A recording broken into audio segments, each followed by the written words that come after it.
Raritan with the shooters. Sarah will be on for me.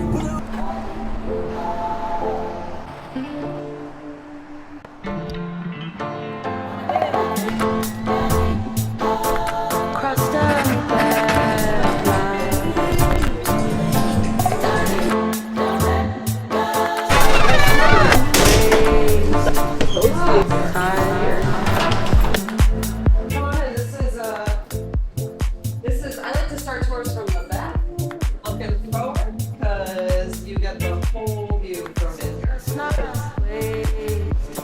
in between the appliance store. Yeah. I think one of the greatest things that, like, in part, everybody when we opened up here was like, well, what makes the store? And really, it's the location. Like, we happen to be on 2-lane highway in both directions with stoplights, and right in back of us is like a neighborhood, houses. So people walk here, people are driving here on their way to wherever, so we really do serve, we do serve Raritan, the community, but we serve like a very broad demographic here because we don't have a lot of like competition. Right. Aunt Mary's is 15 miles that way. Wow. And then we have like the Bound Brook and South Plainfield stores. So we really do serve Hunterdon County at large, Somerset County at large. It's amazing. And yeah, our parking lot is a big challenge for how we do operations. And that's part of the reason why we were one of the first stores to really open in a fulfillment style model. Back in 2019 and 20, when I started planning the layout, not a single other dispensary in the state ran that type of model. So the architect and I had a lot of work and like planning to do, and not really a lot of examples to take from. And it really came down to when I applied for the parking variance in front of the planning board, I was like, oh, this is for real. Like, I really do need, like, operations are going to depend on, how quickly we can serve customers. Right. And then there's balancing that with, like, customers don't want to feel rushed. And how do you, how do you counsel customers and patients while having to, operationally make it work? Yep. And the ADA requirement of a parking lot. Yep. And 2 handicap spaces in the parking lot, and designated parking spots for medical patients. Yeah. This gentleman's riding his bike. That's amazing. Yeah. Actually, And you have a bike. Another one of my the staff members is now riding the bike because it's getting warmer out. So That's encouraging, actually. It is. It is really encouraging. And quite frankly, I love some of our best staff members are ones that live like right here. So we have 3 or 4 staff members that live in Raritan, walk here, have other jobs. One of the supervisors, his family owns a deli on Main Street. Maybe we should go by there, actually. And, so we're constantly ordering from the deli. That's good. So now he gets business over there. Exactly. And works over here. That's amazing. Yeah. Yep. So, this was like a huge construction project for us. We also, we put in the sidewalk over here all the way down to that side street. What? I had to apply for a DOT permit. I was coordinating with DOT. We shut down Route 202 to have that sidewalk installed. Oh my God. No joke. Yeah, because this is we're highway fronting. Yeah. And so like even to put in these drains, I had to put in this drain and that drain and have them fabricated from the steel company, stuff that I never thought that. When people do build outs, they have no idea. No idea. And when they're selecting a location, there's some situations in Jersey City, I don't know the specifics of it, and they're future competitors, I guess, but on Tunnelly Avenue, a lot of folks learned how difficult it is to do business down there because it's not owned by Jersey City, it is the county. So then everything that you need are county permits. County permits. Yep. And then also Hudson County just floods a lot. So then there's those challenges that need to be dealt with, and it delayed a lot of folks' projects. And, in Jersey City, this is what I love about this model that you have here is that this is what it really should look like for people to thrive. there has to be a certain radius. You have to be able to capture a certain amount of market share. It's not even about, when people have the argument about competition is necessary, but oversaturation equals cannibalization, period. Well put, lady. Well Period. put. It's happening in the playing fields to a degree. Yeah. And so unfortunately, we're starting to see some of the mom and pop struggle. And I think it goes back to your business plan. Yeah. And whether or not you had one to begin with. Right. But I think, a lot of towns also, some of the things, or a lot of folks that got involved, that they just didn't predict that their cities would put so many, applications out there. And that's the part about it that's just such a gamble. There's so many parts of this that you don't know what the other people are going to do. Show up, right? If you show up at those town council meetings, when the ordinance is passed, when the planning board is talking about these things, then you find out. Yep. Getting ahead of it. Yeah. And I'm sure same as for you. Luckily, Raritan has been, it's a small town. So I see everybody when I'm walking around, people are coming into the store and I see them. Yep. So really, I feel very lucky in that regard. I think that I might not have had the same outcome in how fast we were able to build out bigger municipality like Jersey City. I can imagine you face challenges that I didn't. On the daily. On the daily. We have one construction official who is also the plumbing inspector. So he's wonderful. He's a very kind gentleman. Like, oh, I need an inspection, and they show up. So they were. Big cities are very bureaucratic. A lot of red tape. I deal with it because it's where I'm from, and it's a city that I love. And I think that's what disappoints me the most, is that I am highly involved, right? There's a lot of operators who are there to just cash in on the fact that Jersey City is a stone's throw from New York, that we are the second largest in this state, the most diverse in the nation, all the stats, right? Jersey City is an incredible place. But so many people are just throwing dispos there to be there, and the councils and the people who are responsible for, political decisions. I feel like I just want them to look at the metrics. Yeah. Like, success matters when it comes to taxes.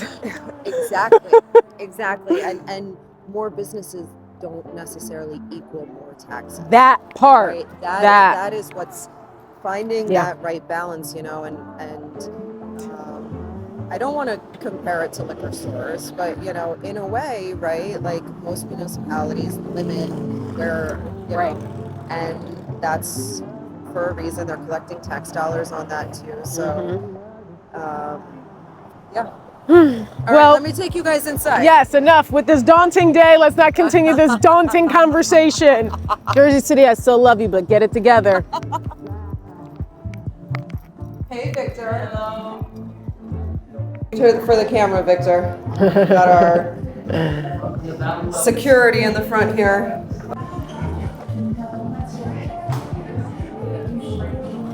Literally just last week did we have some of the shelving put in. This is how long it's taken me to get my act together. Well, it gave it some body. If you would have come here a month ago, actually most of the artwork on the wall came from my husband's collection at our house. So when we opened 2 years ago, I was like, honey, there's nothing on the walls. I need the artwork. And so yeah, actually this is an original Andy Warhol. Wow. And on this wall, we used to have a series of original Salvador Dalis that were all very female-centric. Okay. So I took them out and swapped them with this. So vendors are coming in and they're like, hey, can I display my stuff? I'm like, no, I don't have display space for anybody. But now we do. So yeah, we just got this built and then we put in that. This is our medical side over here, actually. So the mural's nice. Yeah. The mural's amazing, actually. And that was something else I wanted to point out. That actually just got finished 2 months ago. Wow. Okay. Yeah. Really big project. Awesome. Graffiti artist from Philly hand hand did this. Like, that's not a wrap or anything. Like, he was here for like 6 months painting that thing. Shit, 6 months? Yeah, it was long. Because he like that's took very a couple detailed. days. Yeah. But we worked on the design ahead of time for like a couple of months and like kept tweaking it. I love it. I see the logo Yeah. paired up. I see obviously smoking, the Valley, the Statue torch, of yep, Liberty for the statue. torch. Is this the Jersey bird? Exactly. Yep. The goldfinch. Yep. And from that dope. over in the corner, you can see that way. There's like a river. It's supposed to be the Raritan River, so it fades. Yep. I love intentional pieces like that. That's cool. Yeah. So we're actually redesigning our like trade show booth for. You're gonna go to MJ Unlocked? I might. May. We bought it. It's so expensive, and they like aren't willing to negotiate at all. So. The booth or getting a custom like. No, the booth is Oh. expensive. Oh. It's like, $5,000 Yep. almost to go. Yep. But I am doing like a custom backdrop, and we're going to use that as the Ah. backdrop for the. That's great. That's smart because I'm sure this was a grip, so at least you get multiple use out of the design. And it's not just the logo. Like, you guys did something really cool at the, what was it, ECAN? I loved your corner space where you set up Yep. the couch. Yep. It takes a lot of effort. Yep. I was thinking about doing something like that too, and I'm like, I don't want to have to be carrying It's a lot. furniture in. It's a lot. But, And renting it is crazy because the rental fees for the furniture, you might as well just buy them. well, I know, but then you have to like figure out how to take it apart, Yep. and like, and I have to have somebody drive it down there, basically. Yep. So. And they know that, which is why they charge you an arm and a leg to rent it. It's terrible. Yeah, it's not worth it. So This is cool though. It's good that you installed these shelves because that's big. Like obviously they want shelf space. I see you got some more coming over there. yeah. No, I like tried them. those. Do you like it? I do. I like them personally.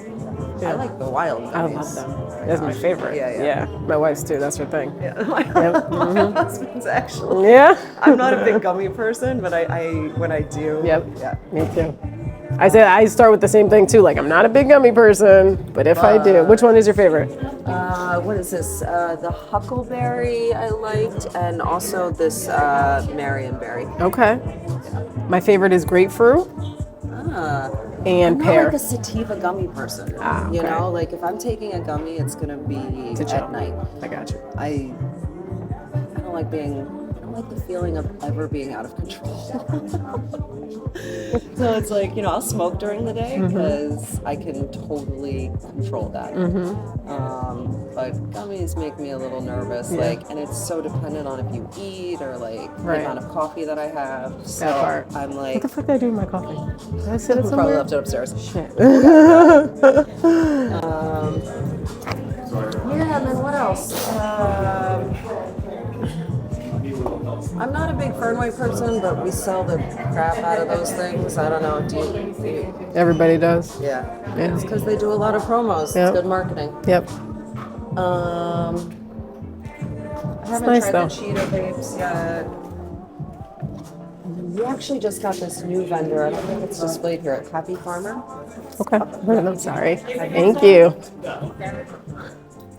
You see? I took it home like You 2 like days ago, and it's probably the best flower that I've tried in Really? a long time. Yeah. Really? It really was. I don't even Okay. remember the strain that it was now, but I'm telling you, just the it's like Hillview, honestly. And that's why I love Hillview flower. Yes, a lot of people like Hillview. It's not dry. It's that perfect. It's dried perfectly. What's it called? The Happy? The Happy Farmer. The Happy I'll Farmer. show you the Okay, packaging. I'll look it up. I'll show you the packaging in the back. How you like these guys? You know what? I actually haven't tried that yet. Okay. And I'm sorry to admit that. We just got those in not that long ago. Yeah, I seen them come to the market, so I was wondering how they've been doing for people. Only because the branding is very It is. It's good. get people to, Yeah. I feel like, especially in North Jersey, I feel like people would just run to this. Well, it's You like? Yeah, see, I mean, expensive. I don't care for a vape necessarily packaged like this, but I neither. do like the dog walkers packaged Yes, like this. agreed. Yeah, Right? yeah. This is a super, compared to even the Miss Grass case, I do love the Miss Grass packaging, but this to me is Yes, I like that. that's nice. Yeah, that is nice. This I think is suffice for the cart. Yeah, Yeah. It totally. doesn't need all that. Hey, Yo-Yo. Save some money.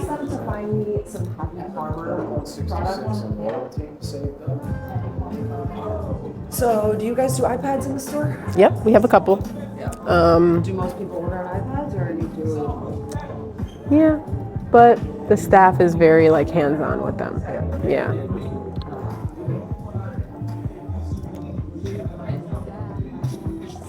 This is probably. Yeah, and that makes sense why I liked it so much, because this is a sativa candied garlic. 29%, so it's not like, it's pretty high. But yeah, it's pretty basic packaging. Okay. It's actually one of the first ones that comes in a Mylar bag, but when you open it, it has a plastic tray, and the flower, you can feel it.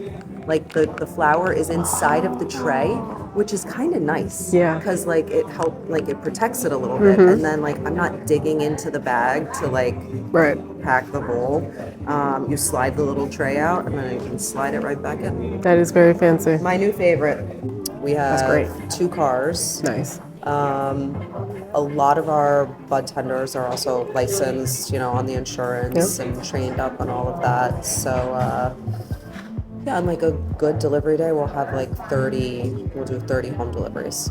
That's great. Yeah, I mean, That's it's excellent. It's good, but it's also, it's a lot of infrastructure to have to do 30 orders. That's true. That is very true. We have 2 cars, we pay insurance on those cars. Every driver that we add to the insurance increases the cost. So obviously serving customers in store is a much more efficient model. But I think having the flexibility and offering what customers want is very important. Yeah. And then, it was yesterday. When the afternoon driver came in, I looked at all of the orders, and every single one, there was like 10 orders lined up, and they were all medical patients. And that's wonderful. Yes. Right? The fact that we can offer that. We serve, and we do service customers curbside, medical patients that really can't, so the fact that we can offer that to medical patients and I think is huge. Yeah. That's amazing. That's amazing. I love that you were a medical dispensary, because sometimes that community gets very forgotten about. Yeah. And really, I know that the medical numbers have been dwindling, and our numbers have definitely declined. I'm not saying that they haven't, but we really do. We serve like 50 patients a day, average. On Friday, we might serve more than that, like That's awesome. 70. That's awesome. So that's a real customer base. Yeah. Yes. Yes. That's not nothing. Yep. And the fact that those people have maintained their medical cards. Yep. I saw a medical patient walk in when we were in the lobby, and so I love the fact that we are medical. Yeah. Let's go sit. Cool. We can chat. My dealer and my mom. We good? And we're back. It's still Women's Month. And I told you we got our coffee and cannabis women's special. I'm here with an incredible female dispensary owner, Miss Sarah Trent. All right, Valley Wellness, bringing the vibe. She just showed me downstairs. The store is cool. The neighborhood is cool. And now we're here to talk about what it's like to be a woman in this space. It's Women's Month. We're leaders. We're running these places. There's no more theory. There's no more what we're gonna do. We're here. This is the week after Benzinga, where it was, what a great event that was. But man, there were a lot of men on site, weren't there? Fun times. Lots of sausage.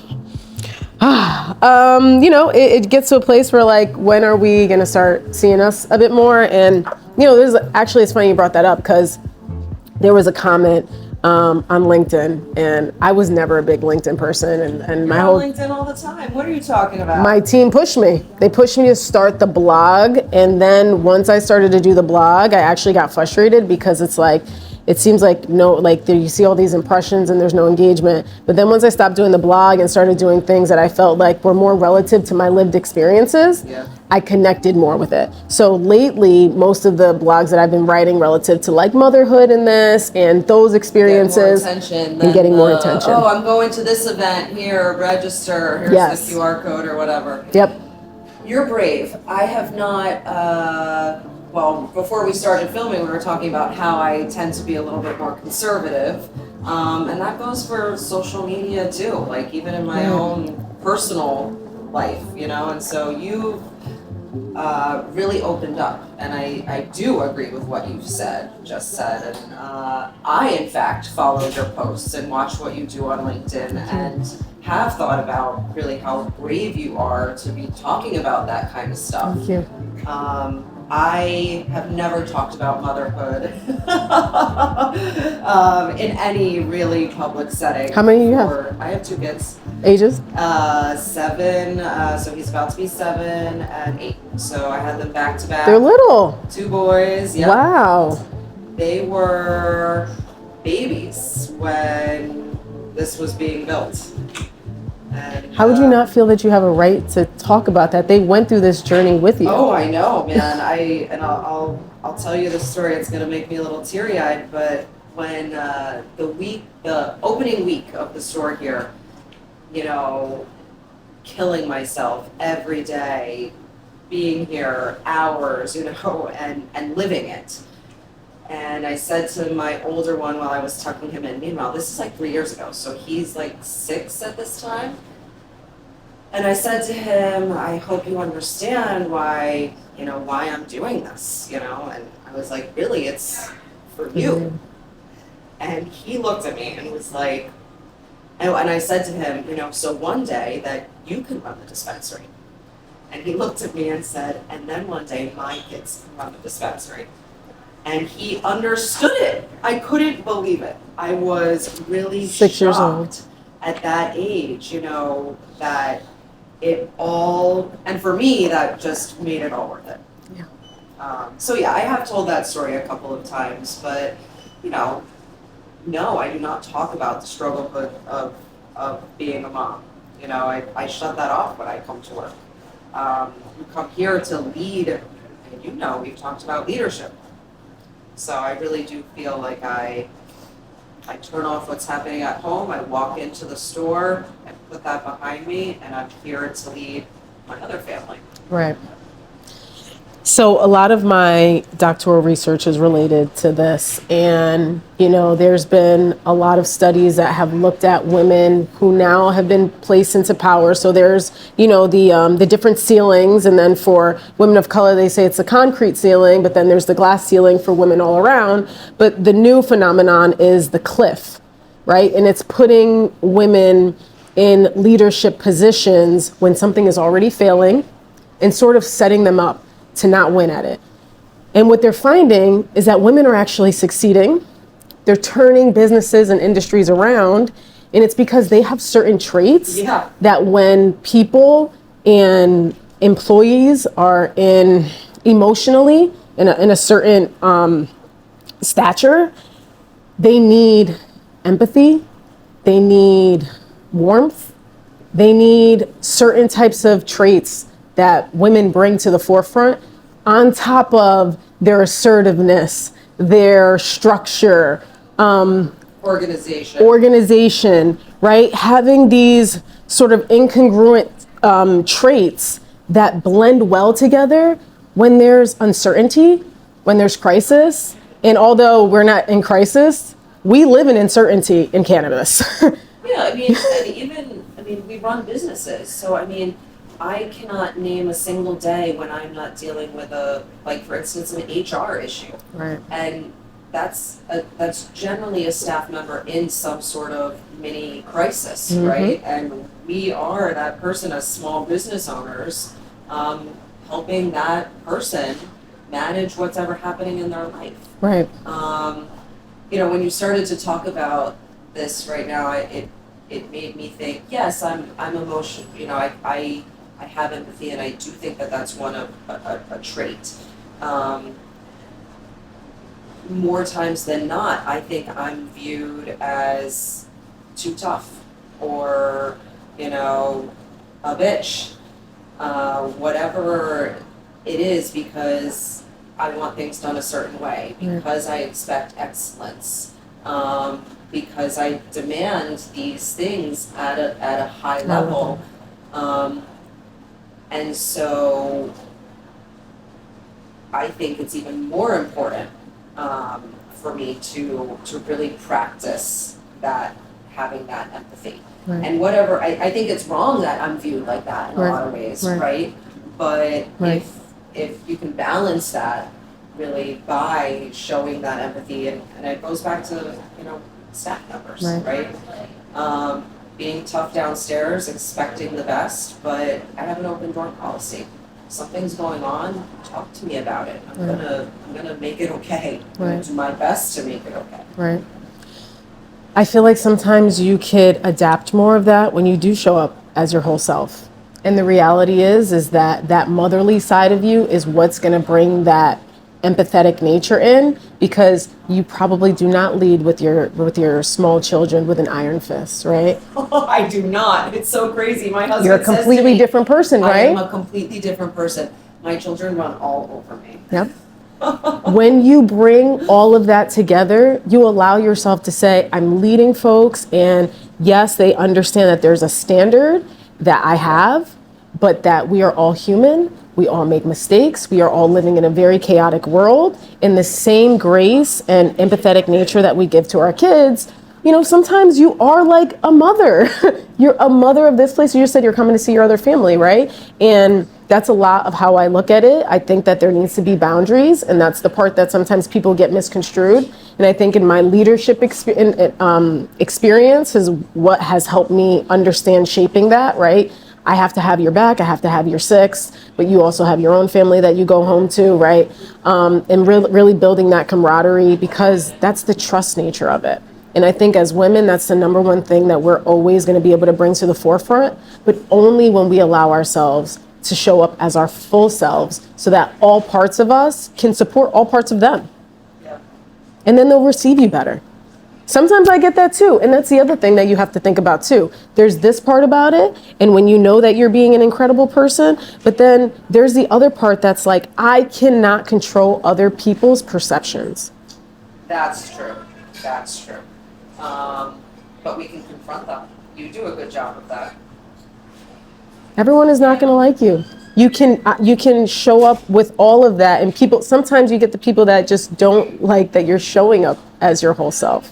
But then when you can be confident in that, you're like, I know that I'm not going to make everybody happy, and I know that I'm not for everybody. And that's why there's so many billion people on this world. Please go find them. Please get away from my energy, because there's somebody else who wants it. There's someone else who needs to receive it. Yeah. There's one person who's calling you a bitch and another person who's calling you brilliant. That's true. Happens every day. Happens every day. I'm finding the people that are appreciating my brilliance, because whatever they got going on within them is not projecting that they feel like I'm a bitch. Because inside my heart, I know that I can have bitchy moments, but I am not a bitch. I do not want to intentionally be mean or harmful or hurtful to people. And I get that from you. I've always gotten that from you. You've always given me great insight, free advice, just conversation, like cross mentorship. And that's what's so critical in this space. I think, what's the number I recently saw? 15% of open cannabis dispensaries are women owned. 15%. 15%. So that's crazy. I think there is competition in the cannabis industry, but really there's still only 200 dispensaries in the state. Yep. So it's, I've always looked at, especially when we're talking to other mom and pop stores, how can we help? How can I help? We were one of the first ones to get open, but you're doing something completely different than what I'm doing now. Yeah. So it goes both ways, right? What goes around comes around. Absolutely. I believe in that. That's a fact. That's a fact. Yeah. And that's why I love that we did this jacket, reached out to a lot of folks. Obviously, we're all in different positions, right? But for me, I'm all about synergy. And I feel like it clicked and it made sense the way that it worked out. It's a beautifully designed jacket. They're all different, right? They have our logos that are all unique to us and our journeys. we're all in very different places, which was fun for me to travel to all of your dispensaries and see all of your communities. Thank you for coming on a Saturday morning. It's all good. It's tough, man, when you got little Yep. ones at home. Yep. So. I know. You know, Enzo's birthday is next week. He's going to be 1. That's a big one. He's already walking. He's teething. Everything. My life is a mess. Really, once they can start to walk, it's a problem. So, you know. I like them in my belly and stationary. Yeah. I think honestly that 1 to 3 year mark is the hardest time. Yeah. Some of the hardest time. And then they're like, the 6 and 7, they're smart. Yep. My guys now, they enjoy music and we can like do cool stuff together and have cool conversations. I feel like I did love the babyhood, but it wasn't my like, right now is my like, my favorite time. Yeah. Yeah. They're still young enough, but they get it. Yeah. And they can help themselves just a little bit. Yep. I feel that way with my daughter. She's 5. She's like my little road dog. Yeah, exactly. Yeah. Like she just come with me and, you know, do stuff. It's like with the baby. Yeah. It's just always taking care of him. Diapers, feeding. It's like an endless cycle, repeating cycle. It's nice having that little gap though. I bet she's helpful. Yes. Very helpful. Super helpful. Yeah. And she likes being a big sister. Yeah. It's good. This is amazing. I'm proud of what you're doing. Proud of what you're doing, girl. Thank you. Thank you. And thank you for agreeing to collab. And, you know, it's Women's Month. We got 15 more days. Every Friday, we've been highlighting these shows and just more about our story. Like before, it was our journeys of opening these places. But like now we're here, we're leading. It's Women's Month. It's about to be 420. Like, what does that look like for us? And here we are. 420 is, what are you doing for 420? I'm trying to pull out a lot of stops. So we'll see. But it's coming to the point where, like, you know, Jersey City is a big culture place. So we really just want to bring that energy. I don't have, you know, it's a way different setup. I went to Suzanne. She got a drive-through. You got a parking lot. I'm very walking traffic. I'm at the bus stop and the train station. So like you said, we all have different models. We have different communities that we're serving. And I think at the end of the day, I'm just glad that there is the 15%. And hopefully we can get more. If we can double that up, I think that would be a little bit kind of fair. This is crazy. It would be. Yeah, looking forward to 420. We're already starting to gear up and like get more inventory in and Yep. Get our setup. We're gonna do a DJ booth. Okay. Party vibes. Yeah, party vibes. Good, good. Let's get everybody pumped up, walking in. Alright. Maybe get a food truck around the corner. Okay. Some coupons. Okay. For some tasty tacos. Ooh, all right. Well, make sure 420, you do your runs around the state. There's going to be deals and I'm sure a bunch of other stuff. But please make sure you pop in. Miss Sarah Trent, be amazing. Valley Wellness, pull up. Coffee and Cannabis, Women's Month. Peace. You cut it. All right. Nicely done.